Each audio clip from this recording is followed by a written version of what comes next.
Alright, what's going on, guys? My name is Omega and welcome back to another video. So today we have a couple things to go over. This will probably be a shorter video than normal. First off, we have some new bundles in the store that are actually featuring these Apex packs that you specifically get for certain legends. So as you guys can see in the store right now, we have the Wise Warrior bundle and the Voices from the Past bundle. In this bundle, you get two really cool skins, one for Wraith, one for Bloodhound, but you also get these Apex packs that are specific for that legend. So I ended up buying the Wraith bundle just to see what you actually get, and in these packs you're guaranteed at least one rare item or better for that specific legend. I think it's kind of an okay deal. Like, if you like the skin already, you might as well just get it, considering that everything that you get in these packs is just going to be extra value. However, what I got ended up being really bad. I didn't get anything that was really worthwhile. Kind of regretting getting this because I don't really play Wraith that much, but I already had a ton of Bloodhound skins, so I knew I wasn't going to get anything from that. But I have seen some people get legendary skins with this pack, so I guess sometimes it's worth it, sometimes it's not. It's really just a gamble, and whether you're willing to take it.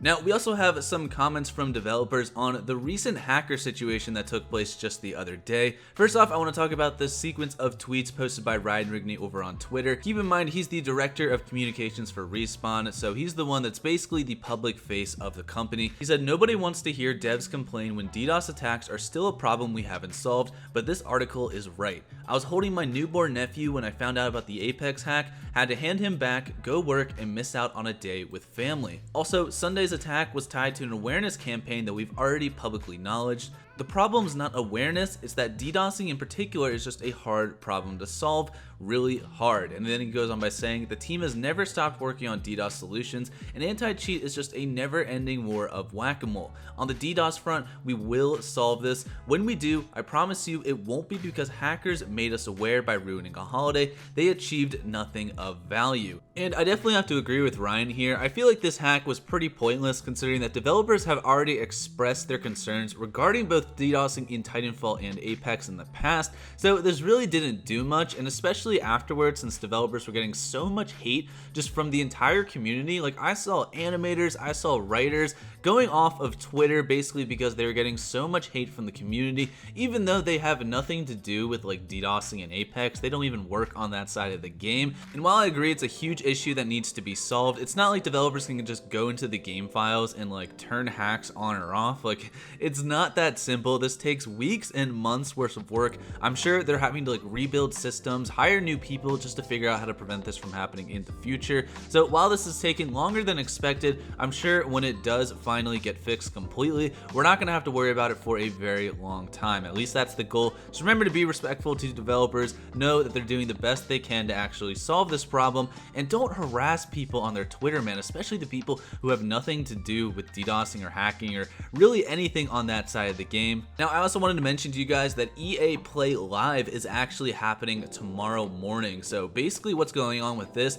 is going to be a 40-minute live stream where developers from Respawn, as well as some developers who are working on the new Battlefield game, are going to be talking about the future of their FPS games. So we have a tweet here from Apex Legends News saying, "Respawn will talk about Apex Legends on the Future of FPS show on July 8th, which, keep in mind, is tomorrow on Thursday. Then on July 22nd, new content for Apex Legends will be revealed at EA Play Live." Now, considering the title of tomorrow's live stream is the Future of FPS, probably going to be talking about some next-gen updates, both for the PS5 as well as the new Xbox, considering that developers did say a couple months ago that their goal for these new consoles is to be able to run Apex Legends at 120 FPS, so I imagine that's probably going to be one of the big announcements that they talk about in tomorrow's video. Cross progression is another thing that they could possibly mention. I don't see them having like a date on when this is actually going to be added. Developers did say that while they want cross progression in the game, it's something that's still a very long ways away.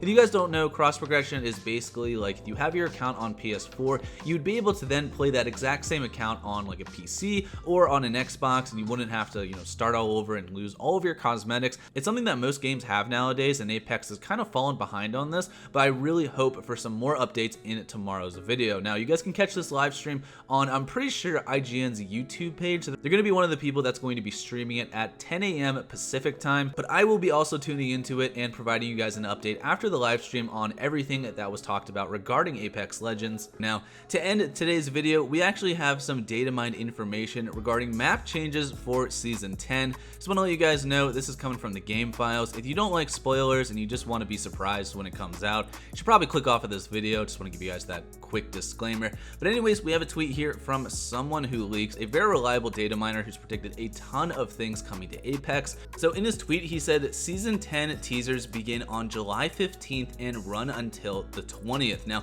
I believe these teasers are actually going to take place on World's Edge based off the tweet that I'm about to show you guys in just a second. Now, what's also interesting is that the end of this teaser date pretty much coincides with the start of EA Play Live, where they're going to be announcing some big new changes coming to Apex Legends. Like I just mentioned before, that's supposed to be coming on the 22nd. So about 2 days after this teaser ends is when we're going to be getting some new information about Apex, whether they're going to talk about the next season map changes, the new legend, new abilities, or maybe even some new guns that are going to be bringing into the game. Definitely keep an eye out for that, and I will have a video on the 22nd or 23rd when this is being talked about. Now, someone who leaks also made a tweet talking about the possible map changes for Season 10 based off what he saw in the game files. So in his tweet, he said that his predictions are that Train Yard is going to get removed from the map, Sorting Factory is going to be removed, and the fissure size is going to be increased, which would essentially split World's Edge into 2